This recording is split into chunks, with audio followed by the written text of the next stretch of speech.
Bienvenidos a Reinventarte cuando la vida te cambia. Hoy nos acompaña un líder que ha dejado huella en el ámbito legal y diplomático a nivel internacional. Abogado, egresado de la prestigiosa Universidad Católica Andrés Bello, con maestrías en Ciencias Políticas y Administración de Negocios en Westfield University y con una especialización en Propiedad Intelectual en Nueva York y Cultura Comparada en la Universidad de Quebec. Nuestro invitado ha sido profesor invitado en universidades de renombre a nivel mundial. No solo ha llevado su experiencia académica a las aulas, sino que ha impactado globalmente desde su rol como vicepresidente del capítulo latinoamericano de la World Jurist Association y como presidente de Beneamérica, abogando por los derechos y las libertades fundamentales. Además, su labor como asesor de la Organización de Estados Americanos, OEA, en Justicia Penal Internacional, resalta su compromiso con la justicia y la equidad. Orlando Viera Blanco fue embajador de Venezuela en Canadá, representando a su país en uno de los momentos más críticos de su historia. Hoy nos acompaña para compartir su historia de reinvención, de liderazgo y de cómo ha sabido mantenerse firme ante los desafíos más grandes. Bienvenido, Orlando Viera Blanco. Es un honor tenerte en Reinventarte cuando la vida te cambia. Un abrazo. Muchas gracias, Enrique Fernando, por la invitación a tu programa y espero hacerle honor ciertamente a este commitment cuando la vida te cambie, porque sí que nos ha cambiado mucho. Así es, así es. Mira, Orlando, hablaremos de muchas cosas, de la Corte Penal Internacional, hablaremos de todo lo que ha pasado en Venezuela, todo lo que está pasando en Latinoamérica a nivel mundial, sobre el tema de democracia, derechos humanos, justicia. Sin embargo, quiero comenzar porque me ha llamado mucho la atención el hecho de que tú has vivido como una policromía de actividades, desde abogado hasta diplomático. Has pasado por tantas reinvenciones que nos gustaría saber un poco sobre tu vida. Lo que le faltó colocar en el currículum, pues me gusta decir que yo antes que todo lo que mencionaste soy pelotero. Ajá. Me gusta mucho el béisbol. Y cuando uno jugaba muchas sesiones, ¿sabes? Que eso le dicen en la pelotería utilities. Yo creo que a mí me tocó reeditar un poco ese rol de tener que jugar muchas posiciones en la vida de cara a los desafíos que nos ha traído el destino. Normalmente soy un abogado y me dediqué toda la vida de propiedad intelectual. Fundé mi firma muy joven, apenas cuando me gradué, 21, 22 años.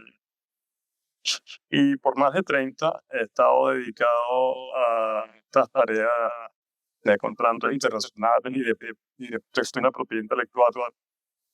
Pero al tiempo que me voy involucrando con la ciencia social y hago mi maestría en ciencia política, después en estudios comparados en Montreal, poco a poco me voy adentrando a algo que es apasionante, que es la cultura política y los valores en general. Y voy generando una curiosidad antropológica que responde a la pregunta ¿por qué somos como nosotros? ¿Por qué de pronto hemos tenido este accidente histórico? Y eso me atrapó enormemente en el estudio de la Venezuela, el estudio de nuestra unidad grupal, llevándome a tener contacto con prácticamente todos los actores políticos, sobre todo de la oposición. Que por cierto te comento que conocí a Chávez muy joven también, a los 20 años. Así. Cuando me iba graduando de abogado. Jugando pelota porque En su campo de béisbol. así. Le decían tribilín. Cuando yo tenía un poquito más de actitud y me decían francés, o más tarde le decían francés, pero así ha sido la evolución de lo que nos tocó vivir. Qué interesante. Entonces, bueno, yo me fui adentrando a esta rama tan hermosa por la ciencia analítica, la ciencia social, la antropología, la lectura de esto que llaman la prosapia, el linaje, nuestra historia venezolana. Y creo que después de muchos años he ido descifrando ese rompecabezas, Así. lo cual, por cierto, nos permite descifrar un poco nuestras carencias, pero sobre todo iluminar la hermosura, la belleza, la como sociedad. ¿Cuál es la carencia y cuál es la luz? Luego de esa Las investigación. carencias son, las carencias son muy similares a la de Latinoamérica. Están incluidas en la externalidad, ¿no? Esa tendencia a los agentes de cosas, yo puedo tener externo para lograr tu destino, la dependencia del Estado, la dependencia a Dios, la dependencia a las personas. Nunca eres tú responsable de lo que te suceda. O sea, somos un continente de víctimas. Eso es un continente de víctimas. Así. Eso te conduce a tener ciertas debilidades y cierta vulnerabilidad en los procesos de realización personal que generan una dependencia de sector externo. Por ejemplo, al grabar este programa, yo no te dije, oye, discúlpame, querido Enrique, llegué tarde. No, te dije, se me hizo tarde. Uno no dice, raspé el examen. Uno dice, rasparo. Entonces siempre hay un agente que va a buscar. Y en esa dependencia hemos desviado la mirada hacia el Estado, en este caso el Estado cubano, que es muy venezolana, bajo un sentido de que yo tengo derecho a mi cuota parte de petróleo, de riqueza. Tengo mi derecho a que el Estado me resuelva lo que es obligación del Estado resolver. Tú ves las constituciones venezolanas y son reglamentarias. Todas, la última tiene 224 derechos y 4 deberes. Entonces, somos como que siempre aderechados frente al Estado. Y esa ausencia de compromiso, que es el loco de control interno, son parte de nuestra carencia, sin duda. Oye, qué interesante eso que estás diciendo, porque cuando una persona tiene más derechos que deberes, se convierte en un irresponsable, ¿no? Porque son los demás los que tienen que resolver el problema, ¿no? Claro, entonces esto se exacerba con la Venezuela Saudita. Cuando tienes un país que de los años 30, 40, suma que uno, el Estado se encargó de monopolizar la renta, el reparto, desruralizó la sociedad venezolana. Vivimos la movilización social más importante en el siglo XX que haya tenido nación Latinoamérica. Y comienzas tú a generar esa dependencia a ese Estado rico, ese Estado que copta y penetra toda tu dinámica social. Ahí viene otro problema. Y los que no se movilizaron, los que no alcanzaron de pronto a obtener ese beneficio. Entonces, por una parte, generas una sociedad que movilizada no se corresponsabiliza de la que no está movilizada porque delega en el Estado esa responsabilidad y los no movilizados generan por partida doble una suerte de reflujo histórico. Primero con el Estado, que no me ha atendido, y segundo con los que habiéndose movilizado me olvidaron. Y llegó Chávez. Ese es el caldo de cultivo en el cual llegó. ¿Tú piensas que lo que llegó todos estos años, 20 y pico de años, nos han enseñado a que de aquí para adelante asumamos la responsabilidad? Sin duda alguna, sin duda alguna. Fíjate que este accidente histórico, Enrique Fernando, que a ti, a tu papá, que es una familia de excelentes políticos de linaje, además de emprendimiento, nos tienen en el exilio.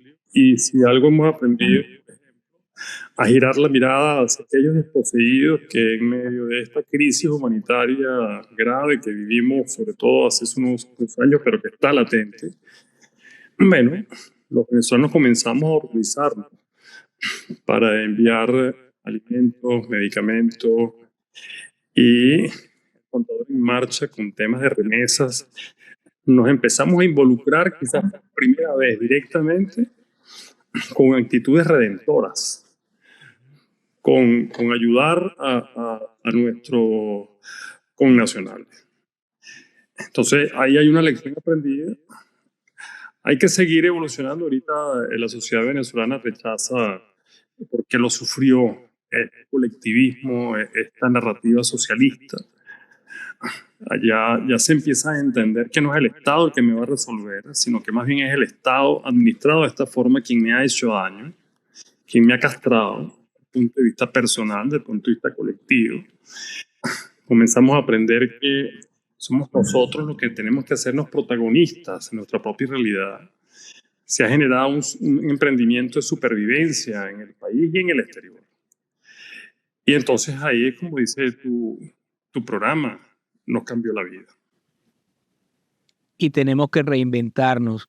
¿Y cuál es la luz? Porque lo que mencionamos al principio fue no solamente en Venezuela, sino que tú lo atribuyes que también esos problemas de victimización lo tiene Latinoamérica. ¿Y cuál es la luz que tú ves para Latinoamérica? Bueno, las veo en varias direcciones. Yo creo que el modelo de poder concentrado en el Estado interventor, paternalista, el populismo latinoamericano, poco a poco ha ido perdiendo capacidad de penetración en esas sociedades, digamos, empobrecidas, que te insisto, a ritmo de mucho sufrimiento, se van dando cuenta que los elementos, realmente, las herramientas de desarrollo, no vienen necesariamente del populismo, del clientelismo, del socialismo, vienen primero que nada de la educación. Esa ansiedad en Latinoamérica por educarnos más nos ha hecho una sociedad preocupada por, digamos, salir de abajo con conocimiento. Ahí hay una luz inmensa y ese deseo de integrarse a la modernidad. Esa ha sido la gran contribución de la tecnología en estos tiempos y las redes sociales, donde aún estando atrapados en nuestros propios países, comenzamos a obtener, digamos, información de otras sociedades.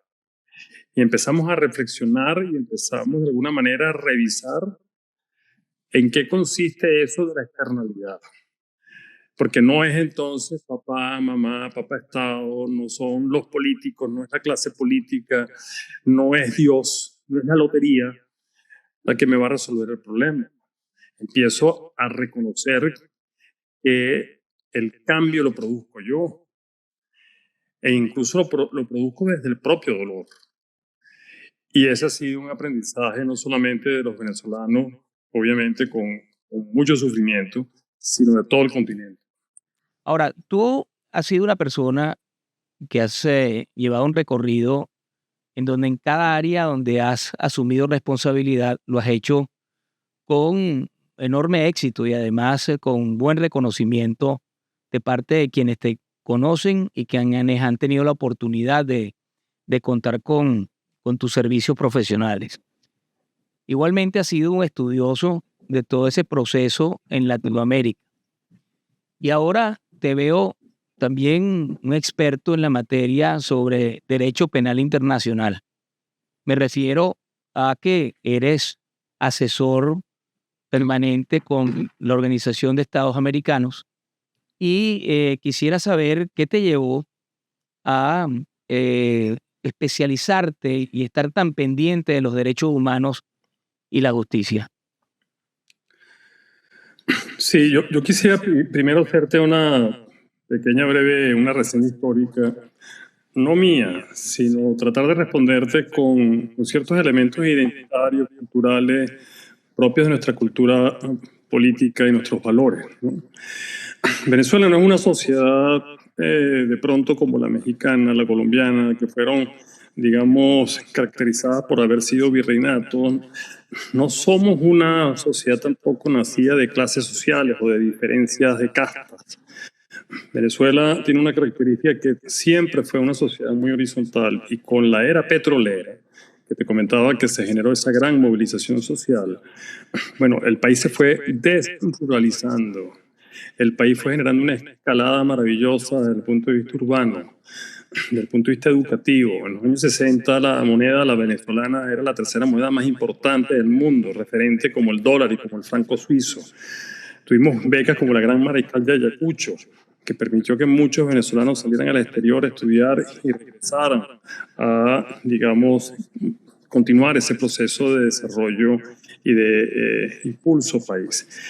Yo soy el resultado no solamente de ese proceso educativo, lo es papá, que es un médico con 2 hermanos de la parroquia San José, a su vez hijo de canarios, que lo es también igual mamá de familia andina, toledana, en definitiva que se movilizó, que se educó, como se educó Salas Romer, como te educaste tú, que de edades tempranas pudieron conocer universidades en el exterior y venir y hacerse líderes políticos y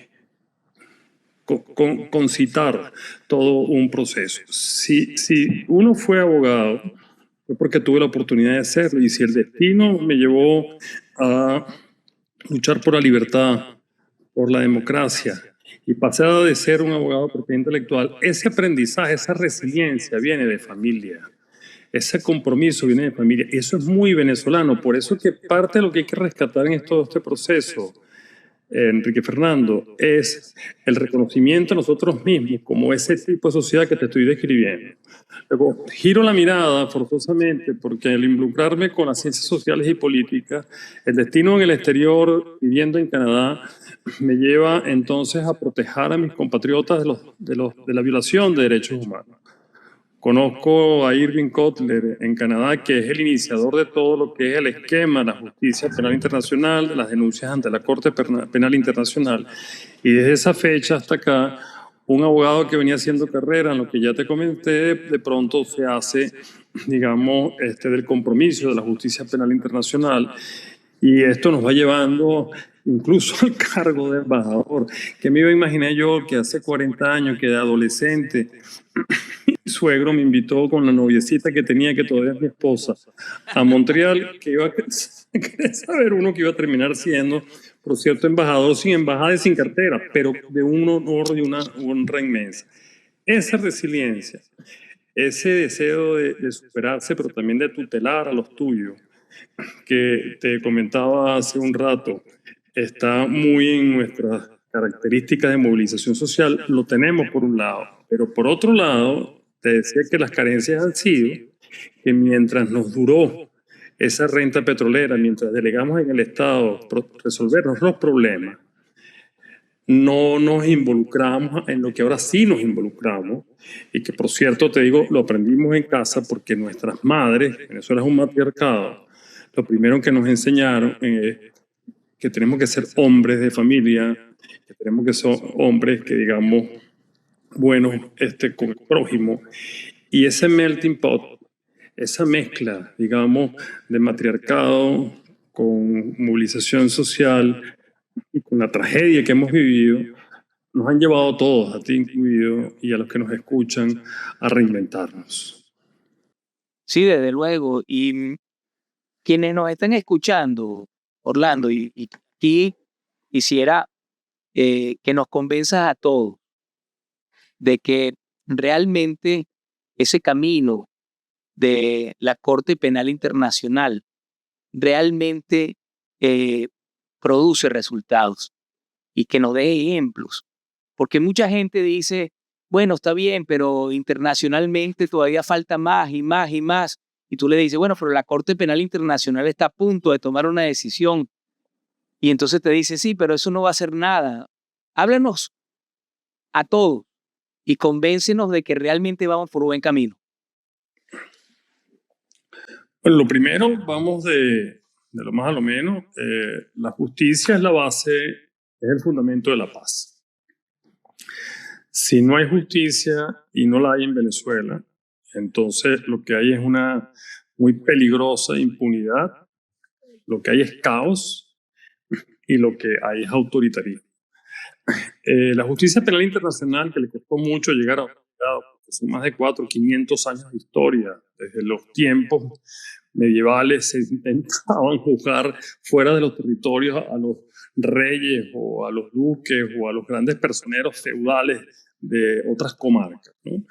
Pero para resumir la historia, llegamos pronto a lo que fue la Primera y la Segunda Guerra Mundial, llegamos al Holocausto, y esto como que llegó, ya fue la gota, tamaña gota, ¿no? Que hizo que la comunidad internacional, digamos,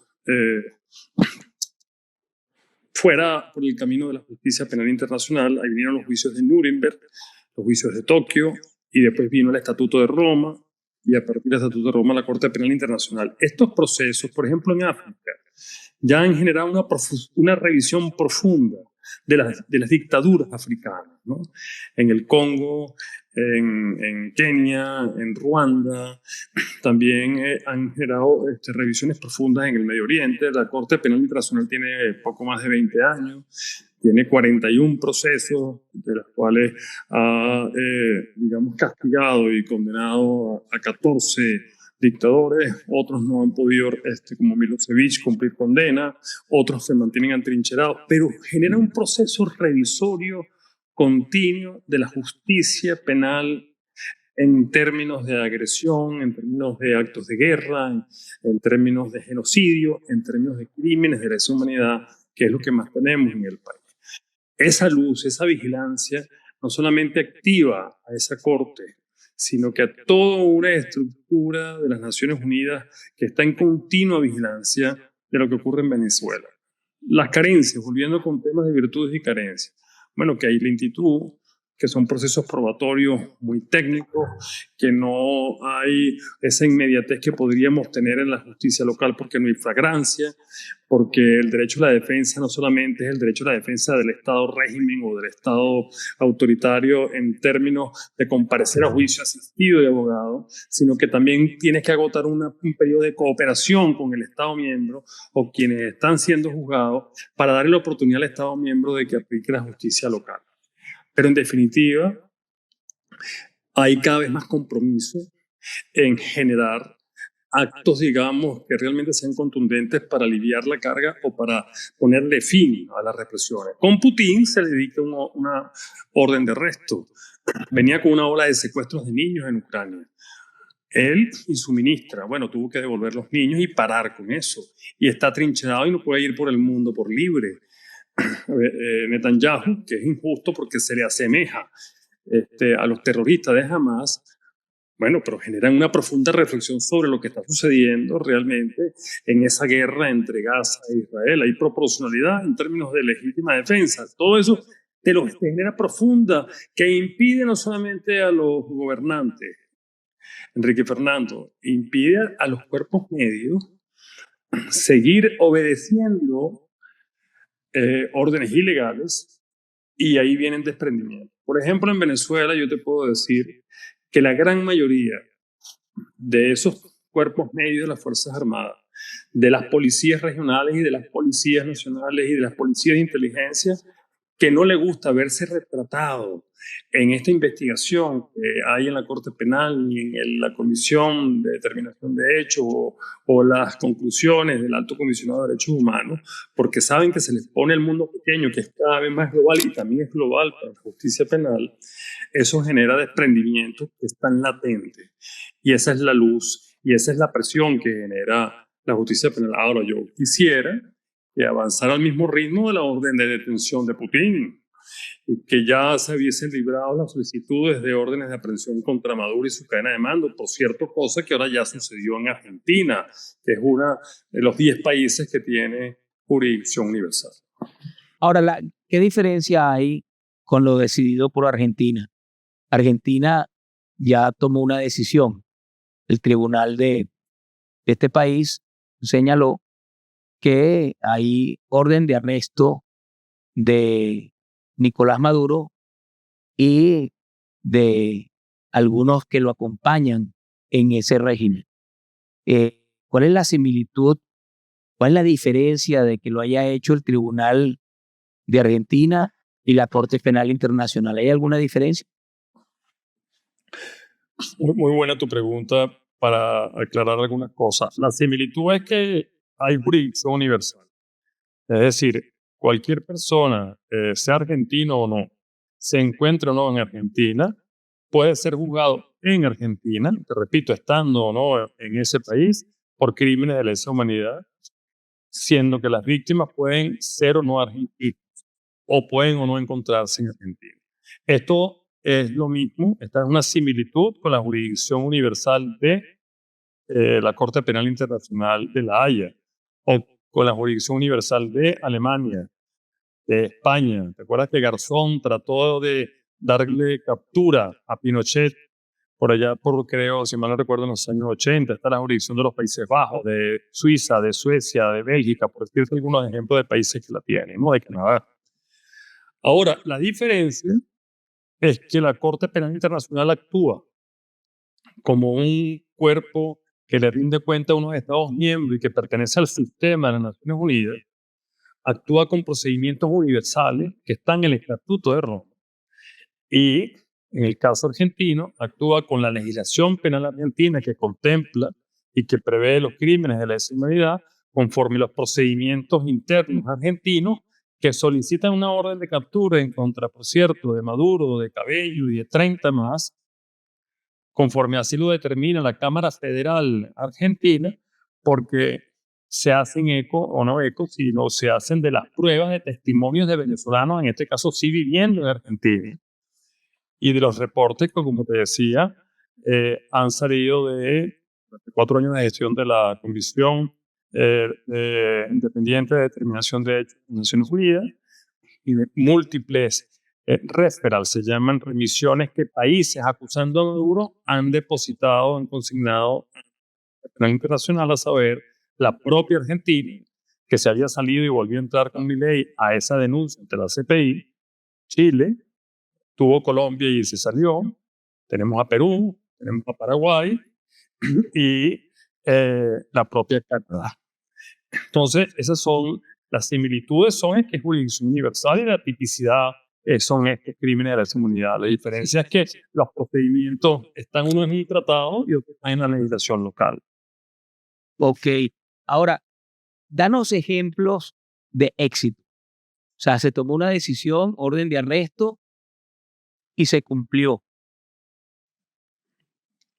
Tienes ejemplos como el de Bemba en la República Democrática del Congo, que fue finalmente detenido. Tienes como el de Katanga también, si mal no recuerdo, en Sudáfrica, en Kenia. Tienes el ejemplo de Milosevic, que fue también remitido a la Corte Penal Internacional y murió en la Corte Penal Internacional. Ahora tiene órdenes de arresto en contra de al-Bashir, en contra de Putin, en contra de Netanyahu. Estos son ejemplos de captura y condena, en muchos casos, u órdenes de arresto para que vengan a rendir indagatoria, que se llaman comparecencia forzosa.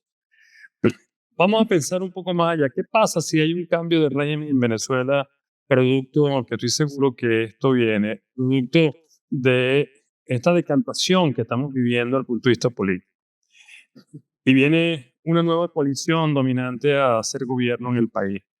Bueno, lo primero que hay que hacer es rendirle cuenta a lo que sucede en la Corte Penal Internacional. Ya no tienes un sistema de gobierno que te atrinchera y te tutela, como le pasa ahorita a Maduro, que en caso de una orden de arresto quizás se queda únicamente haciendo vida y poder en Venezuela, o viaja para destinos donde no responden a este requerimiento. Es en ese momento donde la justicia penal internacional te tiene cercado. Y sin duda alguna se producen a partir de allí los eventos de justicia que todos esperamos. Pero mientras eso ocurre, se convierten también en piedra angular, porque es un golpe muy fuerte a tu legitimidad como gobernante. Gobernante, un mandatario que está procesado en la Corte Penal, imagínate, ¿qué respeto institucional puede tener a nivel del orden público internacional? Y esto está sucediendo en este momento en el mundo con Maduro y el régimen de Caracas. ¿Qué, qué estás viendo? Por ejemplo, estoy viendo que la democracia necesita, para fortalecerse, porque se ha venido debilitando a lo largo de los últimos años, se ha venido debilitando quizás una de las razones principales es el cáncer de la corrupción, dándole credibilidad de parte de los pueblos hacia sus gobernantes. Y ese debilitamiento, ahora fortaleciéndose la idea de que quien quiera eternizarse en el poder podría seguir allí, no importa lo que pase en el mundo internacional. Y mi pregunta es, ¿tú no crees que el mundo necesita lo más rápido posible golpes eh, duros a estas tiranías que al final del día lo que terminan es acabando con las democracias porque le quitan fuerza, pero además de ello terminan sometiendo a los pueblos de tal manera de que cada día estamos frente a un mundo eh, más dictatorial, más violento, en lugar de que prevalezca la libertad y los derechos humanos? Sin duda alguna, lo primero que te diría yo, uno de los golpes duros que se le da a la democracia es la poca velocidad, es la falta realmente de un programa de educación liberal, moderno, y acompañado de todas las virtudes que esto supone en términos de comunicación, tecnología, que le dé la oportunidad realmente a todo lo que estamos habitando este planeta de, de conocer lo que son las ventajas de una sociedad libre, de una sociedad, digamos, tiene oportunidades de emprendimiento, de una sociedad que se sea protagonista de sus propios anhelos. Golpe contundente que hay que darles a todos estos regímenes autoritarios es una deuda que tiene el orden público internacional con la humanidad. La humanidad, te decía, ha avanzado mucho en cuanto a la Declaración de los Derechos del Hombre. La humanidad avanzó mucho en cuanto a la justicia penal internacional, pero falta todavía ese toque que decías tú de poder, digamos, hacer la doctrina del deber de proteger, el famoso R2P, el deber de prevenir y proteger, que está allí como doctrina de la Carta de las Naciones Unidas, convertirlo realmente en algo que te permite intervenir contra aquellos estados que han sido secuestrados por organizaciones criminales como lo que estamos viviendo nosotros por dictadores sanguinarios y represivos.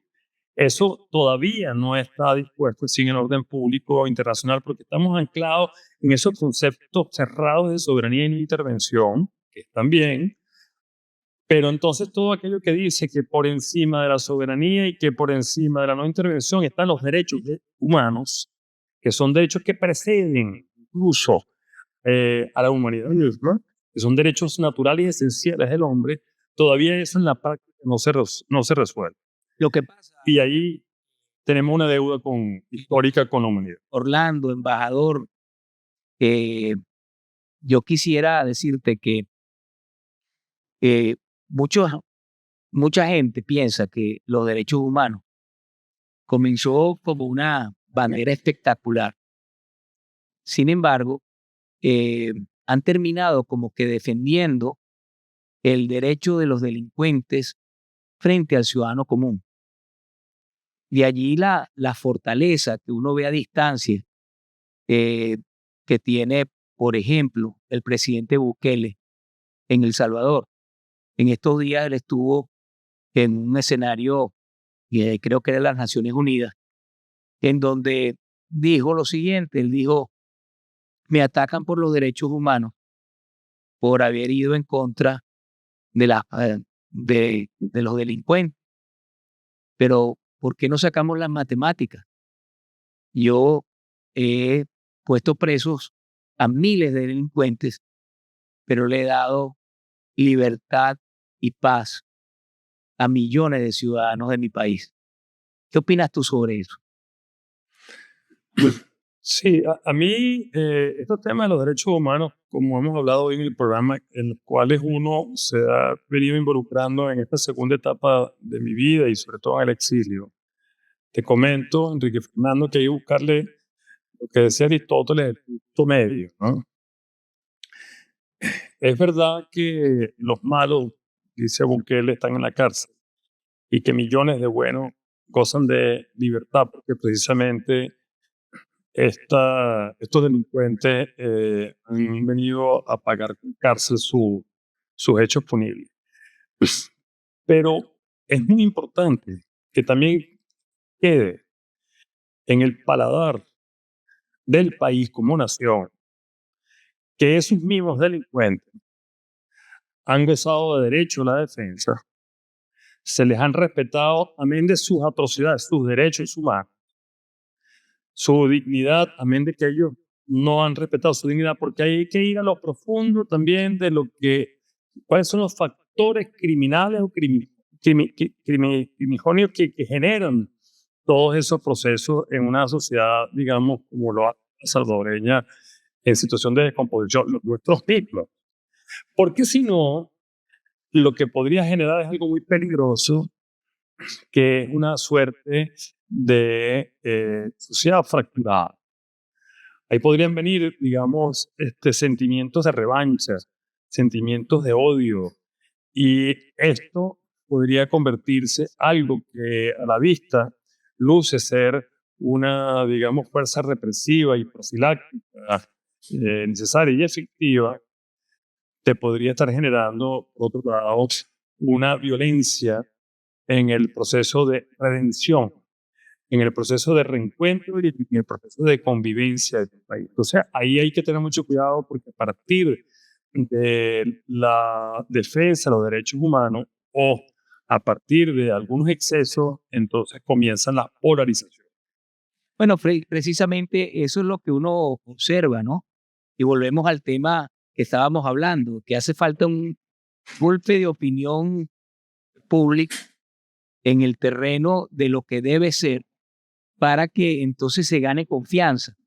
Es decir, que la lucha por los derechos humanos, la gente de bien comience a verlo como una lucha que tiene y alcanza resultados. Porque muchas veces la gente se siente un poco como sola, ¿no? Como que no hay nadie que lo defienda. Y en el caso de la soberanía, también hay una soberanía como mal entendida. Muchas veces, Correcto. en nombre de la soberanía, se están defendiendo los derechos a invadir a otro país. Correcto. Que antiguamente se invadía otro país a través de la guerra. Pero hay una nueva modalidad que es a través de la voluntad popular. Entonces países empiezan a financiar a personas que luego le van a entregar el país a estos otros países o a movimientos criminales y termina el país a través de la voluntad popular y siendo invadido por aquellos que quieren tomarlo gracias a un ciudadano de ese país que termina entregándoselo. Amén del caso Venezuela. Allí Cuba, China, Rusia, Irán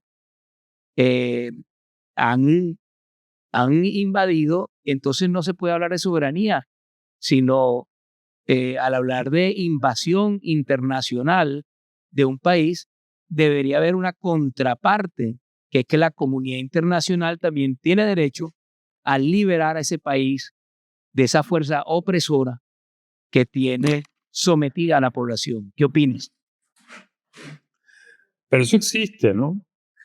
Si tú te vas al Tratado de Asistencia Recíproca, el TIAR, de 1947, el artículo 6 dispone la posibilidad de que haya una coalición de países cuando algunos de los países miembros del tratado son objeto de alguna agresión que no necesariamente tiene que ser de guerra. Existe en el Tratado de la OTAN, existe en la Convención de Palermo, cuando ya no se trata de un tema de justicia penal internacional, sino que cambia el término de justicia internacional penal, que son los delitos de narcotráfico, de capitales sucios, de tráfico, incluso de trata de personas, en fin.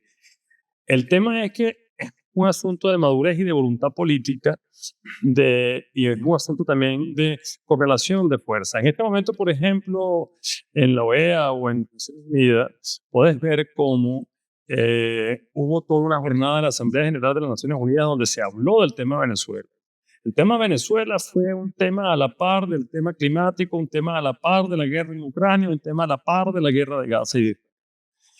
Y el salto a generar una profunda reflexión sobre que no podemos permitir y tolerar llamar representante de un Estado a aquel que, digamos, de forma manifiesta no lo representa porque es ilegítimo, porque ni fue elegido, ya estamos al punto de que defraudó la voluntad popular, pero tampoco su desempeño, digamos, va acorde con la Carta Interamericana de la OEA o con la Carta de las Naciones Unidas de la ONU.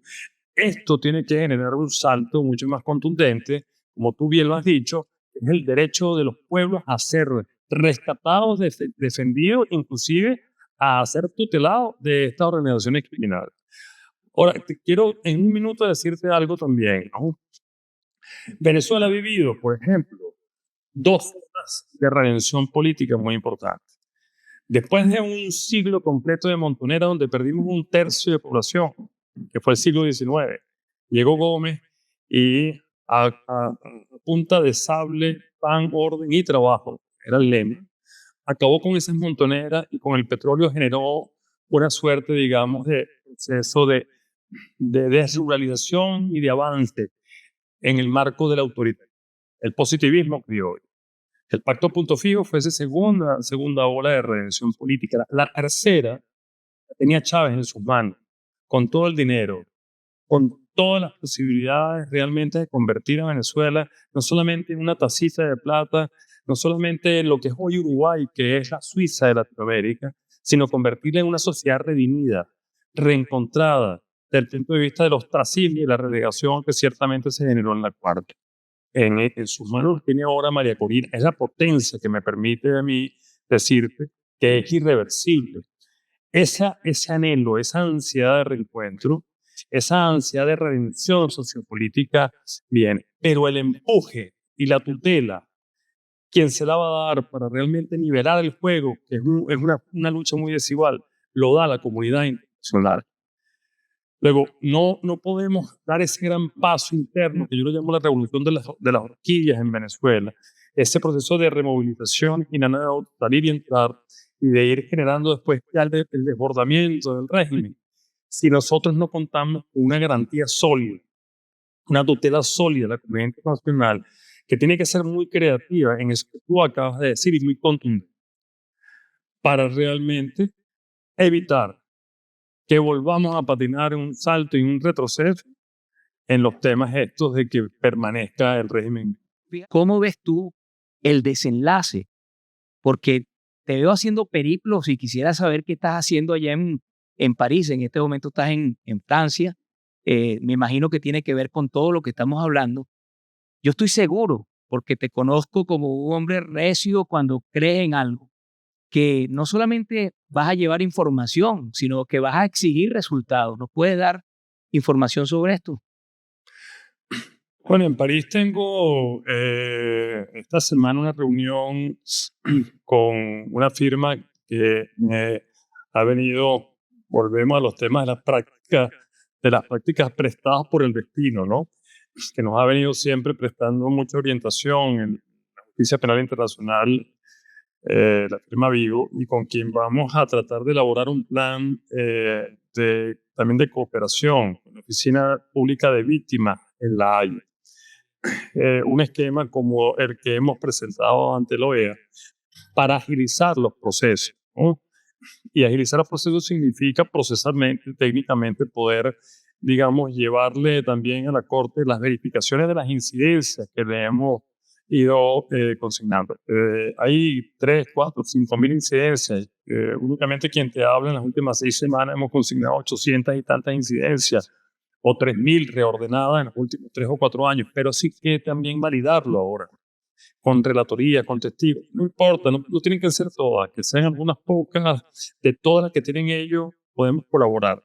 En eso estoy, y estoy también persuadido de que agotada todos estos esfuerzos de muchos stakeholders, de grupos de interés, de NGOs desde Venezuela, de activistas como este servidor, que siguen haciendo una labor también incansable en la Corte Penal Internacional, y que debo aclarar que estamos bastante alineados en esa causa. Karim Khan no va a tener otro margen de maniobra que solicitar las órdenes de arresto contra el señor Maduro y su cadena. Yo estoy seguro de que esto, combinado con el liderazgo que significa matriarcal María Corina Machado, con esa ansiedad de ir al tercer gran momento, la tercera gran ola, redención sociopolítica, que es reencuentro, que es regreso a casa, esa potencia, esa determinación, con esa válvula de escape que ya no existe, que existió con el éxodo, que ya no puede ser como antes, bueno, que vamos directo, cuando menos lo esperemos, al reventón de la revolución de la orquídea. ¿Cómo ves el futuro?